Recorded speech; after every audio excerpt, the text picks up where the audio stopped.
사도신경으로 우리의 신앙을 고백합니다. 나는 전능하신 아버지 하나님, 천지의 창조주를 믿습니다. 나는 그의 유일하신 아들, 우리 주 예수 그리스도를 믿습니다. 그는 성령으로 잉태되어 동정녀 마리아에게서 나시고 본디오 빌라도에게 고난을 받으사 십자가에 못 박혀 죽으시고 장사된 지 사흘 만에 죽은 자 가운데서 다시 살아나셨으며 하늘에 오르시어 전능하신 아버지 하나님 우편에 앉아 계시다가 거기로부터 살아있는 자와 죽은 자를 심판하러 오십니다. 나는 성령을 믿으며 거룩한 공교회와 성도의 교제와 죄를 용서받는 것과 몸의 부활과 영생을 믿습니다.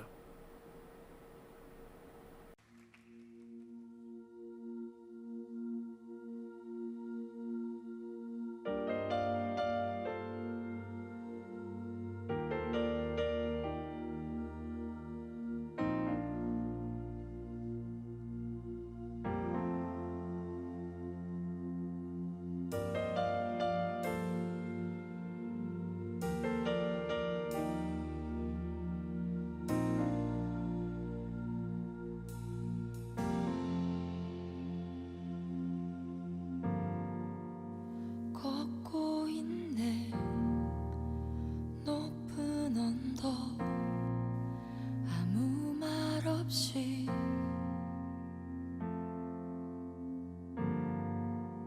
걷고 있네 거친 그 길 아무도 없이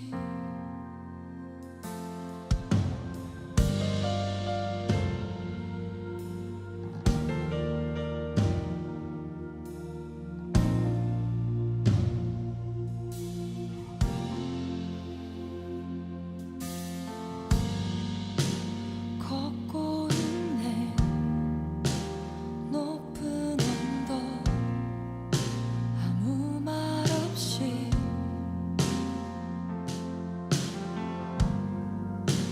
걷고 있네 거친 그 길 아무도 없이 지친 발걸음 흐르는 눈물 온 땅을 적시네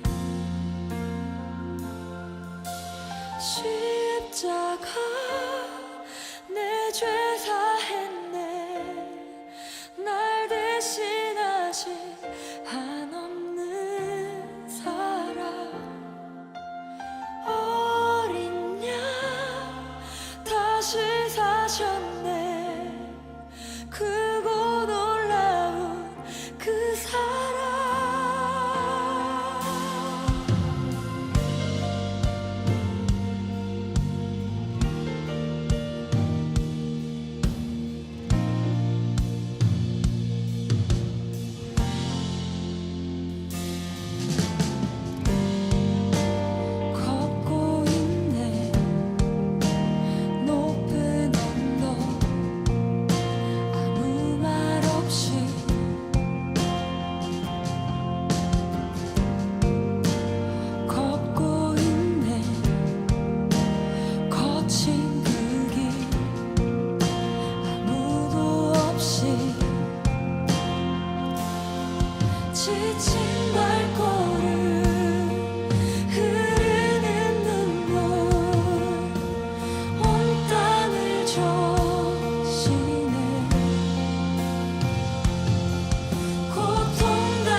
오늘 우리에게 주신 하나님의 말씀은 마가복음 15장 21절에서 24절 말씀입니다. 신약 성경 마가복음 15장 21절에서 24절 말씀입니다. 마침 알렉산더와 루포의 아버지인 구레네 사람 시몬이 시골로부터 와서 지나가는데 그들이 그를 억지로 같이 가게 하여 예수의 십자가를 지우고 예수를 끌고 골고다라 하는 곳, 번역하면 해골의 곳에 이르러 모략을 탄 포도주를 주었으나 예수께서 받지 아니하시니라. 십자가에 못 박고 그 옷을 나눌세 누가 어느 것을 가질까 하여 제비를 뽑더라.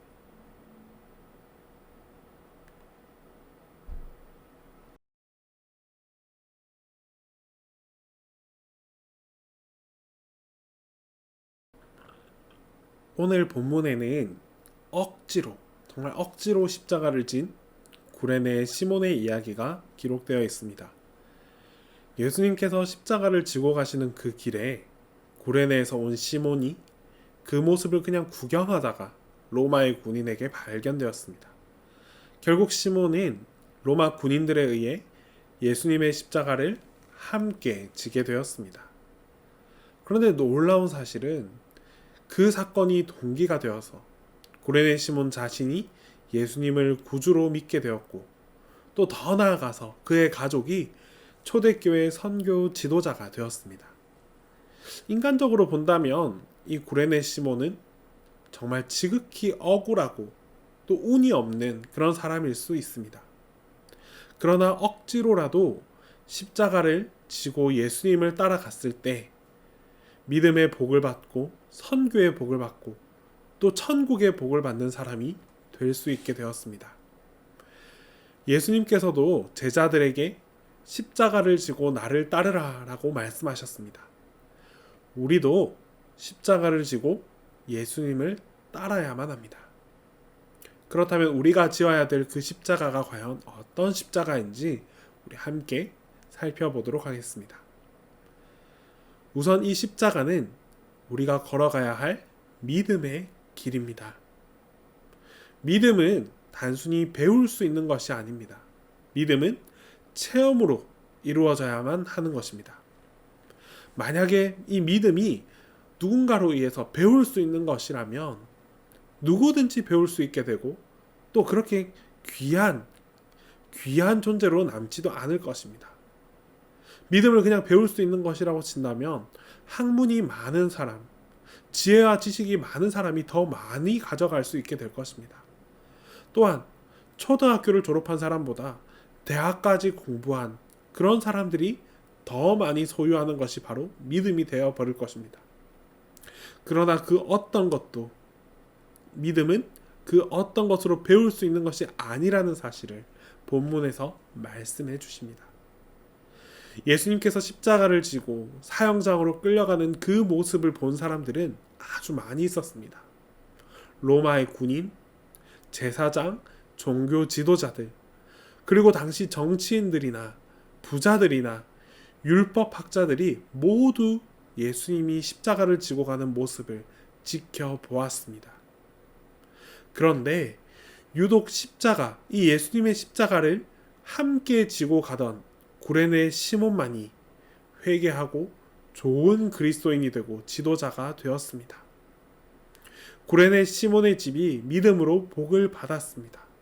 구레네 시몬과 그의 가족이 안디옥에 가서 교회를 세우고 또 바울과 바나바의 선교를 도울 수 있게 되었습니다.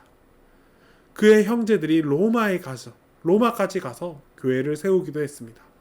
왜 이런 차이가 생겼을까요? 시몬은 십자가를 직접 경험했기 때문입니다. 모두가 십자가를 바라보았지만 십자가를 함께 진 사람은 시몬이었습니다. 이처럼 믿음은 십자가를 지는 그 체험을 통해서, 그 경험을 통해서 얻을 수 있는 것입니다. 사랑하고 순종하고 헌신하는 것도 십자가를 지는 행위입니다. 오늘 우리가 지어야 할 십자가는 무엇이고 또 내가 어떻게 이 십자가를 감당해 나가야 하는지 그런 것을 묵상할 수 있는 그런 마음의 자세를 한번 가질 수 있기를 바랍니다. 십자가는 또한 모든 신앙과 신학의 기초입니다. 랄파 마틴이라는 교수는 하나님은 그리스도의 십자가 안에서 그리고 십자가를 통하여 자기 자신을 나타내시고 또 보여주신다라고 하였습니다. 그러므로 십자가는 기독교 신학의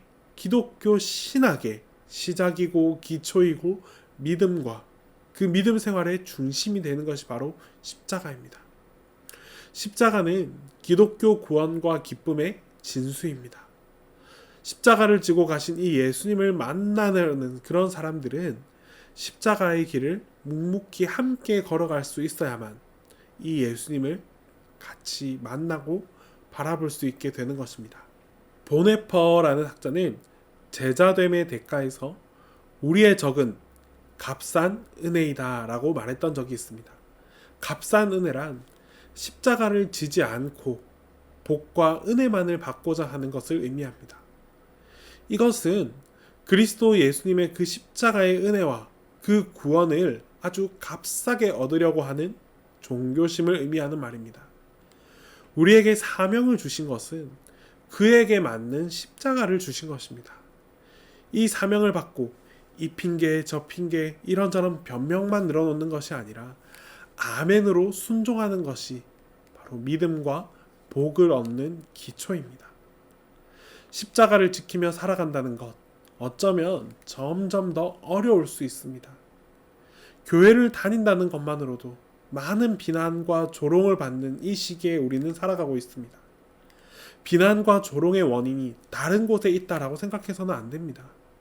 이 모든 것이 우리와 우리 스스로가 회개함으로 뉘우치고 또 다시금 바로 세워나가야 할 우리의 십자가입니다. 뿐만이 아닙니다. 앞으로 우리에게 펼쳐질 이 세상은 지금에 살아가는 이 세상과는 정말 많은 차이가 있습니다. 인간에 의해 과학이 점점 발전되고 과학은 또 다른 신이 되어서 우리에게 다시 신의 존재로 나타나는 시대가 반드시 다가오게 될 것입니다. AI 시대가 되어서 로봇이 우리 개개인의 신앙을 성장시켜주고 또 기독교 윤리는 과학 윤리에 의해서 왜곡되고 변질될 수밖에 없는 그런 시대가 나타날 것입니다. 무엇이 옳고 무엇이 그른지 끊임없는 갈등의 소지가 바로 여러분들에게 당면할 앞으로의 미래입니다. 이런 시대적 흐름에 기독교인들이 과연 종교만을 고집하면서 나아갈 경우 결코 우리는 시대를 앞서 나갈 수 없습니다. 과거의 역사를 돌아보아도 기독교가 성장할 수 있었던 아주 절대적인 가치는 기독교가 이 시대, 이 사회를 앞서 나갔기 때문입니다. 기독교가 시대를 앞서 나가기 위해서는 필요 충분에 의해서 포용하는 자세와 사랑과 관용이 필요합니다. 종교적인 신념만 내세우면서 과학과 시대 변화를 배척해버린다면 기독교는 그 자리에 고립되어서 결국 사라질 수밖에 없을 것입니다. 그렇다고 해서 무조건적인 수용과 타협을 하라는 것은 결코 아닙니다. 바로 우리 안에 중심이 바로 서 있어야 합니다. 그 중심이 바로 우리가 지켜야 할 십자가이고 핵심적인 가치입니다. 십자가를 온전히 지키는 일부터 시작하라는 말입니다. 내 안에 절대 불변으로 가질 수 있는 그 십자가의 가치를 온전히 세우고 그 십자가로 중심을 견고하게 한 다음에 그리고 나서 사회와 시대와 함께 타협하고 대화하고 포용할 수 있는 그런 삶을 만들어 나가라라는 말입니다. 마지막으로 십자가는 부활의 영광으로 가는 길목입니다. 기독교 역사는 언제나 박해와 함께 해왔습니다. 언제 어디서나 기독교를 박해하는 일이 빈번하게 일어났습니다. 그럴 때마다 사람들은 이야기합니다. 기독교는 이제 끝이다. 그런데 여러분, 정말 우리가 명심해야 할 분명한 사실이 있습니다. 기독교는 박해와 함께 성장했습니다. 모두가 기독교가 끝났다라고 생각하는 그때에 오히려 그들의 신앙이 바로 세워졌고 십자가 아래로 응집하는 믿음의 순교자들이 넘쳐났습니다. 십자가를 지켰더니 오히려 십자가로 성장한 것이 바로 기독교입니다. 십자가는 죽음이 아니라 부활의 영광으로 가는 길목입니다. 즉 십자가는 곧 우상향 곡선입니다. 십자가 사건 단면만 보면 십자가는 분명 고통이고 슬픔이고 실패이고 좌절일 수 있습니다. 하지만 성경의 역사 전체를 살펴보면 매 순간마다 조금씩 하나님께로 나아가는 그 인류의 발자취를 우리는 바라볼 수 있습니다. 인간의 노력에 의한 우상향이 아니라 하나님의 인도하심에 의한 우상향이라는 것이 틀림이 없는 우리에게 펼쳐진 사실입니다. 사랑하는 동신교회 청년 여러분, 십자가, 바로 이 십자가를 붙잡고 나아가는 그런 믿음의 청년들이 되어봅시다. 십자가를 지키고 내 중심에 온전한 십자가를 세우고 이 십자가를 바라보면서 조금씩 하나님 곁으로 나아가는 그런 청년들이 되어갑시다. 그 길이 결코 쉽지 않은 길이라 할지라도 묵묵히 그 길을 걸어가는 우리 모두가 한번 되어봅시다. 하나님께서는 십자가를 가까이하고 십자가를 함께 지는 청년 여러분들과 우리 동청 여러분들과 반드시 함께해 주십니다. 기도하겠습니다. 우리 시간 함께 기도할 때에는 정말 이 시대에 십자가가 참으로 어렵습니다. 십자가를 바라보고 십자가를 외치며 나아갈수록 더 많은 고통과 눈물들이 뒤따르고 있습니다. 하지만 그럼에도 불구하고 끝까지 십자가를 붙들고 살아갈 수 있는 그런 믿음의 청년들이 되게 해달라고 함께 기도합시다. 모두가 끝이라고 생각하는 그 시간이 나의 부흥과 나의 성장을 향한 시작이 된다는 사실을 경험을 통해 확신할 수 있는 그 축복을 우리에게 허락해 달라고 이 시간 함께 간절함으로 기도하며 나아가겠습니다.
사랑의 하나님 아버지, 하나님께서 우리 청년들을 사랑하여 주셔서 십자가의 복음과 그 십자가의 가치를 우리에게 전달해 주셨습니다. 하나님, 하지만 이 십자가를 내가 함께 진다는 것이 결코 쉬운 일은 아닙니다. 그럼에도 불구하고 우리 모든 청년들이 십자가를 외면하지 않는, 십자가를 부정하지 않는 그런 믿음의 청년들이 되게 하여 주시옵소서. 예수 그리스도께서 지신 그 십자가를 우리의 삶의 현장에서 함께 짐으로 하나님을 바라보고 예수님과 함께하는 그런 믿음의 청년들이 다 되게 하여 주시옵소서. 십자가를 함께 지고 나아가는 우리 청년들에게 더 큰 은혜와 축복을 허락하여 주시옵소서. 예수님의 이름으로 기도드립니다. 주님께서 가르쳐 주신 기도를 다 함께 합니다. 하늘에 계신 우리 아버지, 아버지의 이름을 거룩하게 하시며 아버지의 나라가 오게 하시며 아버지의 뜻이 하늘에서와 같이 땅에서도 이루어지게 하소서. 오늘 우리에게 일용할 양식을 주시고 우리가 우리에게 잘못한 사람을 용서하여 준 것 같이 우리 죄를 용서하여 주시고 우리를 시험에 빠지지 않게 하시고 악에서 구하소서. 나라와 권능과 영광이 영원히 아버지의 것입니다.